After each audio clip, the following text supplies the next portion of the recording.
नमस्कार दोस्तों, CB classes में आप सबका स्वागत है। आज के इस वीडियो में हम लोग उत्तरकालीन मुगल बादशाह के क्रम और उनके शासनकाल के महत्वपूर्ण बिंदुओं पर चर्चा करेंगे। आप सब जानते हैं कि मुगल शासन की स्थापना बाबर के द्वारा किया गया था और बाबर के बाद जो भी औरंगजेब तक जो बादशाह बने थे, इन्होंने अपने शक्ति के द्वारा भारत में एक विशाल साम्राज्य की स्थापना की थी। लेकिन औरंगजेब का देहांत हो जाने के बाद मुगल शासन कमजोर होता चला गया और शीघ्र ही उसका पतन हो गया। इस वीडियो में हम लोग देखेंगे कि औरंगजेब के बाद जो मुगल बादशाह बने, उनको उत्तरकालीन मुगल बादशाह के रूप में जाना जाता है। आज हम इन्हीं बादशाहों के जो महत्वपूर्ण बिंदु है, जो परीक्षा की दृष्टि से इंपॉर्टेंट है, उसको हम लोग देखेंगे। आइए शुरू करते हैं।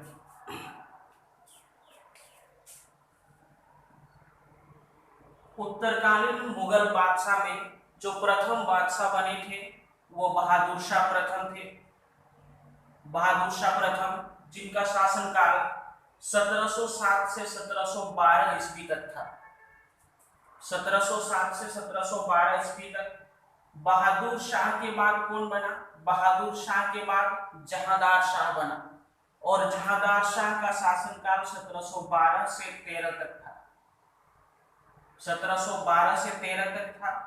जहांदार शाह के बाद कौन आते हैं? फर्रुखशियर आते हैं और फर्रुखशियर का शासनकाल 1713 से 1719 ईस्वी तक। 1713 से 1719 ईस्वी तक फर्रुखशियर। फर्रुखशियर के बाद दो ऐसे बादशाह बने थे जिनके शासनकाल की इंपॉर्टेंट घटना नहीं हुआ। इनके शासनकाल में कोई भी उतना इंपॉर्टेंट घटना नहीं हुआ है और ये सबसे कम समय तक मुगल बादशाह बने थे। सबसे कम समय के लिए मुगल बादशाह बने थे। रफी उद्दरजात 1719 में, ये फरवरी से जून तक था। उसके बाद रफी उद्दौला, ये जून से सितंबर तक था। ये दोनों का शासनकाल 1719 में ही निपट गया। रफी उद्दौला के बाद मोहम्मद शाह बादशाह बने। मोहम्मद शाह का शासनकाल 1719 से 1748 ईस्वी तक रहा। कितना तक रहा? 1719 से 48 ईस्वी तक। मोहम्मद शाह के बाद कौन बना? अहमद शाह बना। अहमद शाह का शासनकाल 1748 से 1754 तक। अहमद शाह के बाद आलमगीर द्वितीय बना। इनका शासनकाल 1754 से 1759 ईस्वी तक रहा।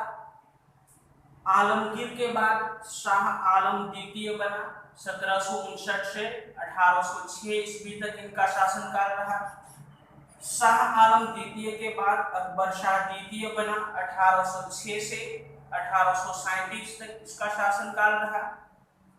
और सबसे अंतिम के जो मुगल बादशाह थे वह थे बहादुर शाह द्वितीय। इनको बहादुर शाह जफर के नाम से भी जाना जाता है। बहादुर शाह द्वितीय को बहादुर शाह जफर के नाम से भी जाना जाता है। ये अंतिम मुगल बादशाह थे और इनका शासनकाल 1837 से 1857 ईस्वी तक रहा। आइए फिर से एक बार इनको देख लेते हैं। सबसे पहले कौन बना? बहादुर शाह प्रथम। बहादुर शाह प्रथम, इसके बाद जहांदार शाह। जहांदार शाह के बाद फर्रुखशियर, आसानी से याद हो जाएगा। बहादुर शाह प्रथम, बहादुर शाह प्रथम के बाद जहांदार शाह। जहांदार शाह के बाद फर्रुखशियर। फर्रुखशियर के बाद दो ऐसे बादशाह बने थे जो कुछ महीनों के लिए बने थे और उनका नाम है रफी उद्दौला और दूसरा का नाम रफी उद्दरजात। रफी उद्दरजात और रफी उद्दौला, इनको याद कर लेते हैं। उसके बाद कौन आता है? मोहम्मद शाह और मोहम्मद शाह के बाद अहमद शाह। दोनों के लास्ट में शाह लगा हुआ है, याद करने में दिक्कत नहीं होगा, आसानी से याद हो जाएगा। मोहम्मद शाह, मोहम्मद शाह के बाद अहमद शाह। अहमद शाह के बाद आते हैं आलमगीर द्वितीय, शाह आलम द्वितीय, अकबर शाह द्वितीय और बहादुर शाह द्वितीय। इन सब में द्वितीय लगा हुआ है तो आप याद कर सकते हैं इनको कि अंतिम जो 4 मुगल बादशाह थे, उत्तरकालीन मुगल बादशाह, उनके नाम के अंत में द्वितीय लगा हुआ है। याद करने में कोई दिक्कत नहीं होगा। आइए अब इन बादशाहों का जो शासनकाल में जो इंपॉर्टेंट घटना हुआ है उनको देख लेते हैं। उत्तरकालीन मुगल बादशाह सबसे पहले कौन बना था? बहादुर शाह प्रथम बना। 1707 से 1712 ईस्वी तक इनका शासनकाल रहा। हम पहले ही बता दिए थे कि 1707 ईस्वी में जब औरंगजेब का देहांत हो गया था, तो औरंगजेब का देहांत हो जाने के बाद जो उनके 3 जीवित पुत्र थे, इनमें उत्तराधिकारी को लेकर संघर्ष हुआ। उत्तराधिकारी को लेकर संघर्ष हुआ और उत्तराधिकारी के युद्ध में बहादुर शाह प्रथम ने अपने दोनों भाइयों को मौत के घाट उतार दिया। दोनों भाइयों को मौत के घाट उतार देने के बाद ये उत्तरकालीन प्रथम मुगल बादशाह बने। इनको मुअज्जम यानी कि इनका जो पहला नाम था मुअज्जम था, इनको शाह आलम प्रथम के नाम से भी जाना जाता है। प्रथम मुगल बादशाह, इनका नाम मुअज्जम था और इनको शाह आलम प्रथम के नाम से भी जाना जाता है। इनकी उपाधि शाह ए बेखबर, इनकी उपाधि क्या थी? शाह ए बेखबर। और शाह ए बेखबर ये खफी खां के द्वारा इनको कहा गया था। शाह ए बेखबर खफी खां के द्वारा कहा गया था। 1707 ईस्वी में बहादुर शाह प्रथम के शासनकाल में शाहू को मुगल दरबार से मुक्त कर दिया गया। शाहू को मुगल दरबार से मुक्त कर दिया गया। इनको 1689 ईस्वी में इनको कैद करके रखा गया था, लेकिन बहादुर शाह प्रथम बादशाह बनने के बाद 1707 ईस्वी में इनको मुगल दरबार से छोड़ देते हैं, मुक्त कर देते हैं। 1711 ईस्वी में डच शिष्टमंडल का भारत आगमन जोशुआ केटलर के नेतृत्व में। याद रहेगा कि 1711 ईस्वी में जोशुआ केटलर के नेतृत्व में डच शिष्टमंडल का भारत आया था और उस समय मुगल बादशाह कौन थे? उस समय मुगल बादशाह थे बहादुर शाह प्रथम। बहादुर शाह प्रथम के बाद आता है जहांदार शाह। बहादुर शाह का शासनकाल ज्यादा समय तक नहीं रहा था। ये वृद्धावस्था में यानी कि 63 वर्ष की अवस्था में ये बादशाह बने थे और 1712 ईस्वी में देहांत हो जाता है। 1712 ईस्वी में देहांत हो जाने के बाद उसके पुत्र जहांदार शाह बादशाह बनते हैं। कौन बनते हैं? जहांदार शाह बादशाह बनते हैं। और इन्हीं के भांति जहांदार शाह का भी अपने भाइयों के साथ उत्तराधिकारी को लेकर लड़ाई हुई थी और जहांदार शाह ने भी अपने जो 3 भाई थे, 3 भाइयों को मौत के घाट उतार दिया और उतारने के बाद ये बादशाह बने थे। और इनका सहयोग कर रहा था जुल्फिकार खां। ये ईरानी गुट के नेता थे। इनके सहयोग से जहांदार शाह मुगल बादशाह बने। ये सबसे कमजोर शासक था। इनका राजपाट से कोई संबंध नहीं रहता था, इसलिए इस मुगल बादशाह को लोगों ने लंपट मूर्ख कहा था। जहांदार शाह को क्या कहा जाता था? लंपट मूर्ख कहा जाता था। जहांदार शाह ने जयसिंह को मिर्जा राजा की उपाधि प्रदान की थी। मिर्जा राजा की उपाधि प्रदान की थी। इसके शासनकाल में एक गलत व्यवस्था था, इजारा व्यवस्था। यहाँ प्रश्न बनेगा कि इजारा व्यवस्था किस मुगल बादशाह के द्वारा शुरू किया गया था? तो इजारा व्यवस्था जहांदार शाह के द्वारा शुरू किया गया था और ये गलत पद्धति था। इस व्यवस्था के अनुसार ये व्यवस्था किया गया था कि जो राजस्व की वसूली होगी ये ठेकेदार को दिया गया था। राजस्व की वसूली का काम ठेकेदार को दिया गया था, जिससे ठेकेदार जबरन किसानों से राजस्व वसूल करते थे, जिससे किसान काफी परेशान थे। जहांदार शाह के शासनकाल की और एक घटना थी लाल कुंवारी का प्रभाव। ये जहांदार शाह की प्रेमिका थी और इन्होंने इसके शासनकाल में हस्तक्षेप किया था, जिसके चलते राज दरबार में भ्रष्टाचार और अनैतिकता काफी बढ़ गया था। जहांदार शाह के बाद आते हैं फर्रुखशियर। जहांदार शाह के बाद कौन आते हैं? फर्रुखशियर आते हैं। ये जहांदार शाह के भतीजे थे। जब जहांदार शाह शासन को संभाल नहीं पा रहा था तो फर्रुखशियर ने पटना के सूबेदार सैयद हुसैन अली खां और इलाहाबाद के सहायक सूबेदार सैयद अब्दुल्ला खां की सहायता से जहांदार शाह पर आक्रमण कर दिया और जहांदार शाह को मौत के घाट उतार दिया। जहांदार शाह को मौत के घाट उतार देने के बाद फर्रुखशियर बादशाह बने। फर्रुखशियर को घृणित कायर के नाम से भी जाना जाता है। फर्रुखशियर को किस नाम से जाना जाता है? घृणित कायर के नाम से भी जाना जाता है। 1716 ईस्वी में बंदा बहादुर की इन्होंने हत्या कर दी। ये बंदा बहादुर सिखों के नेता थे। इनकी हत्या फर्रुखशियर के शासनकाल में 1716 ईस्वी में किया गया। 1717 ईस्वी में फर्रुखशियर ने अंग्रेजों के लिए एक शाही फरमान जारी किया और इसमें कहा गया था कि जो 3000 कर के बदले में बंगाल, बिहार और उड़ीसा में मुक्त व्यापार करने की छूट अंग्रेजों को प्रदान किया गया। और इस 1717 में शाही फरमान को अंग्रेजों का मैग्ना कार्टा भी कहा जाता है, या अंग्रेजों के लिए ये मैग्ना कार्टा साबित हुआ। फर्रुखशियर किसके सहायता से बादशाह बने थे? फर्रुखशियर ये सैयद हुसैन अली खां और अब्दुल्ला खां के सहायता से बादशाह बने थे। इसलिए फर्रुखशियर ने अब्दुल्ला खां को अपना वजीर नियुक्त किया और सैयद हुसैन अली खां को मीरबख्शी नियुक्त किया था। इनका शासनकाल 1719 ईस्वी तक रहा। जब इनको पता चला फर्रुखशियर को कि उनके शासनकाल में सैयद बंधु हस्तक्षेप कर रहे हैं, तो उनसे मुक्त पाने के लिए, यानी कि मुक्ति होने के लिए एक षड्यंत्र रचा उनको मारने के लिए, सैयद बंधु को मारने के लिए। लेकिन सैयद बंधु इससे भी चालाक निकले। सैयद बंधुओं ने फर्रुखशियर की हत्या करवा दी 1719 ईस्वी में और रफी उद दर्जात को मुगल बादशाह बना दिया। 1719 ईस्वी में ये फरवरी से जून तक बादशाह बने थे। इनका टीबी के कारण इनका देहांत हो गया, इनका काम तमाम हो गया, निपट गया।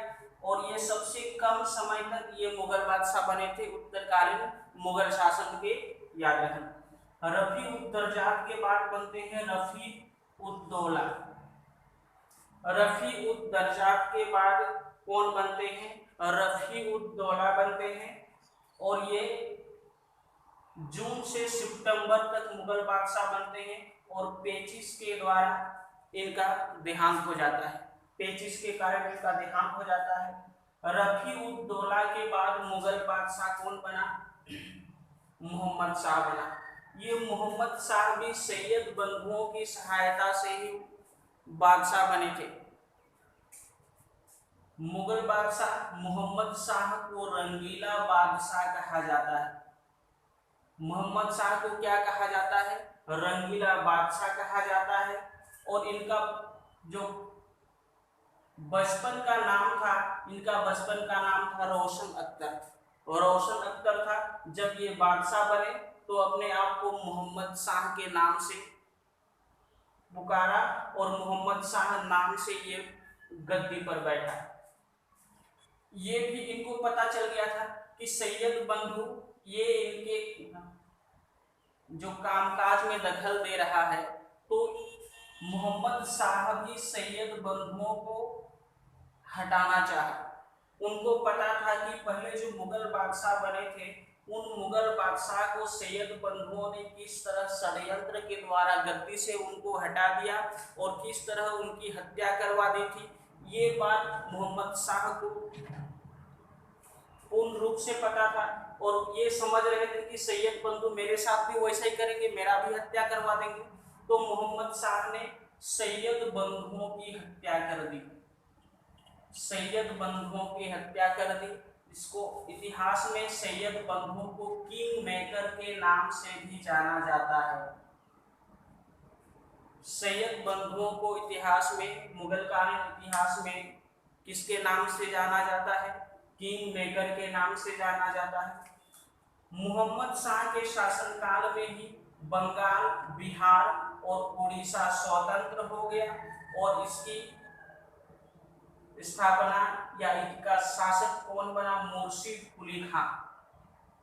बंगाल, बिहार और उड़ीसा मोहम्मद शाह के शासनकाल में स्वतंत्र हो गया और यहाँ के शासक बने मुर्शिद कुली खां।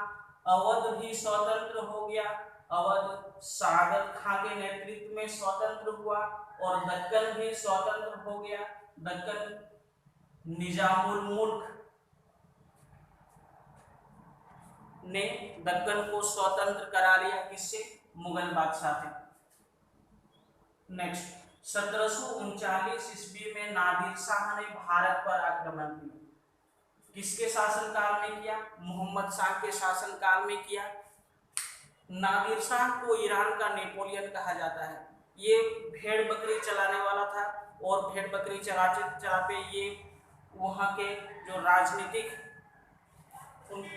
राजनीति में वहाँ के प्रवेश कर गए और प्रवेश करने के दौरान धीरे धीरे अपना शक्ति बढ़ाया और शक्ति बढ़ने के बाद ईरान का नेपोलियन बना और इनका उद्देश्य था भारत में धन संपत्ति लूटना और इन्हीं उद्देश्य से 1739 ईस्वी में नादिर शाह ने मोहम्मद शाह के शासनकाल में भारत पर आक्रमण कर दिया और भारत पर आक्रमण करने के बाद इन्होंने मयूर सिंहासन और कहिनौर हीरा को अपने साथ लेकर चला गया।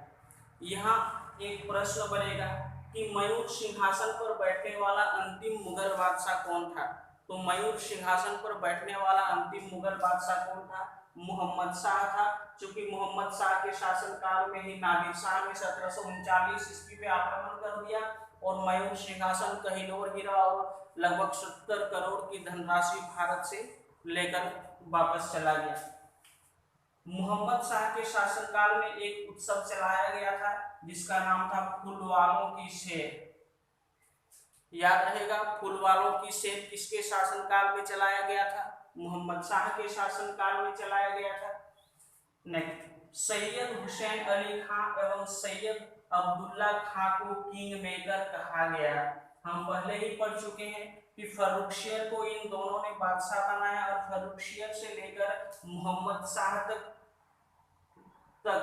सैयद बंधुओं ने बादशाह बनाया, जिसके कारण सैयद बंधुओं को किंग मेकर कहा गया। मोहम्मद शाह का मृत्यु 1748 ईस्वी में हो गया। 1748 ईस्वी में हो जाने के बाद उनकी मोहम्मद शाह के बाद अहमद शाह मुगल बादशाह बने। 1748 से 1754 ईस्वी तक रहा और इनके शासनकाल की इम्पोर्टेंट घटना थी 1748 ईस्वी में अहमद शाह अब्दाली ने भारत पर आक्रमण कर दिया। नादिर शाह का देहांत हो जाने के बाद जो ईरान का शासक बना वह बना अहमद शाह अब्दाली और अहमद शाह अब्दाली ने अहमद शाह के शासनकाल में भारत पर आक्रमण कर दिया और कुल 7 बार अहमद शाह अब्दाली ने भारत पर आक्रमण कर दिया था। दिल्ली में ऐसी स्थिति हो गई थी कि अहमद शाह के पास कुछ भी पैसा नहीं बचा था और सैनिकों का वेतन या सैनिकों को वेतन देने के लिए उनको बर्तन तक बेचने पड़े थे। इतना भयानक आक्रमण कर दिया था अहमद शाह अब्दाली ने। अहमद शाह अब्दाली के बाद मुगल बादशाह बना आलमगीर द्वितीय। आलमगीर द्वितीय 1754 से 1759 तक रहा। ये वजीर गाजिउद्दीन के सहायता से बादशाह बने। इनका ये वास्तविक रूप से शासन नहीं कर रहा था, ये वजीर गाजिउद्दीन के सहयोग से बादशाह बना और जो यहाँ का शासन ये वजीर गाजिउद्दीन के द्वारा ही चलाया जा रहा था। इन्हीं के समय में पलासी का युद्ध हुआ था 1757 में। प्रश्न बनेगा कि पलासी का युद्ध किस मुगल बादशाह के समय हुआ था? तो पलासी का युद्ध आलमगीर द्वितीय के समय में हुआ था। आलमगीर द्वितीय के बाद बनते हैं शाह आलम द्वितीय। शाह आलम द्वितीय का काल 1759 से 1806 ईस्वी तक रहा। इनका वास्तविक नाम अली गौहर था। शाह आलम द्वितीय का वास्तविक नाम क्या था? अली गौहर था। इनके शासनकाल में 1761 में पानीपत का तृतीय युद्ध हुआ था। पानीपत का तृतीय युद्ध किसके शासनकाल में हुआ था? शाह आलम द्वितीय के शासनकाल में हुआ था। अहमद शाह अब्दाली और मराठा के मध्य हुआ था, जिसमें मराठा की हार हो गई थी। शाह आलम द्वितीय के शासनकाल में ही बक्सर का युद्ध हुआ था 1764 ईस्वी में। 1761 में पानीपत का तृतीय युद्ध और 1764 में बक्सर का युद्ध, ये दोनों युद्ध किसके शासनकाल में लड़ा गया था? शाह आलम द्वितीय के शासनकाल में लड़ा गया था। नेक्स्ट, शाह आलम द्वितीय के शासनकाल में ही 1765 में इलाहाबाद की संधि हुई थी और ये प्रथम मुगल बादशाह था जो अंग्रेजों का पेंशनर बना।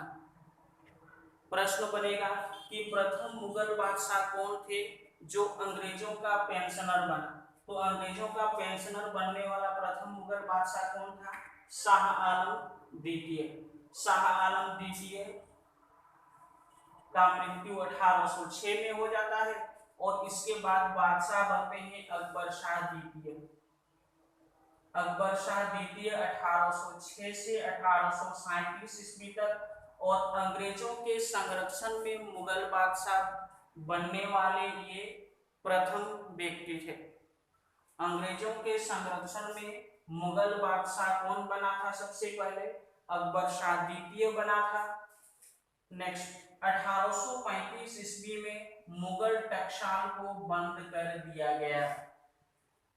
1865 ईस्वी में 1835 ईस्वी में जो मुगल काल की जो टकसालें थी, सिक्के थी, उन सिक्कों को बंद कर दिया गया और अंग्रेजी सिक्कों का प्रचलन प्रारंभ किया गया।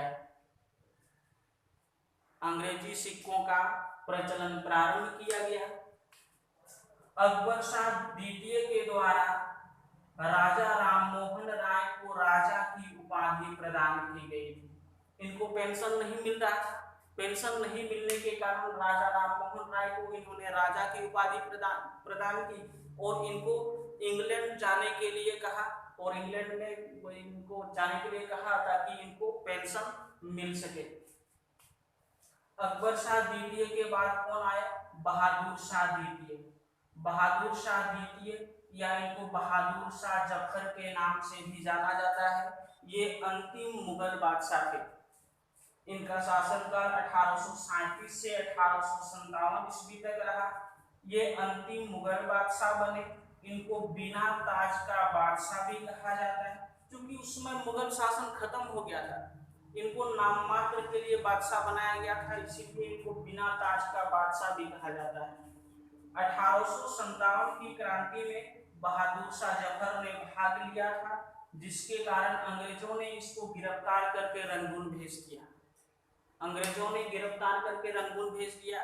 ये 1857 की क्रांति में अंग्रेजों के खिलाफ लड़ाई लड़ रहा था, तो इनको गिरफ्तार करके रंगून भेज दिया और 1862 ईस्वी में इनका काम तमाम हो गया। बहादुर शाह जफर ने लाल किला स्थित हीरा महल का निर्माण करवाया था। बहादुर शाह जफर ने किसका निर्माण करवाया था? लाल किला स्थित हीरा महल का निर्माण करवाया था। हो गया। तो ये हमारा अंतिम कौन था? बहादुर शाह जफर था और पहला कौन था? बहादुर शाह प्रथम। इतिहासकार कहते हैं कि बहादुर शाह प्रथम ही एकमात्र उत्तरकालीन मुगल बादशाह था जो वास्तविक सत्ता का उपयोग किया था। इसके बाद जो भी बादशाह बने ये अपने वजीर के कठपुतली की तरह नाचते रहे। इनके जो बाकी बादशाह थे, इनके शासनकाल में इनके जो वजीर होते थे, इनके वजीर ही सारे राजकाज संभालते थे। जिनके कारण इतिहासकार इसको वास्तविक सत्ता का उपयोग मानते हैं, और बाकी जो बादशाह बने थे ये वास्तविक सत्ता का उपयोग ये नहीं किया था। आशा करता हूं कि आपको ये वीडियो पसंद आया होगा। अगर ये वीडियो आपको पसंद आया है तो इसके लाइक करें, सब्सक्राइब करें और बेल आइकन को दबा दें। धन्यवाद।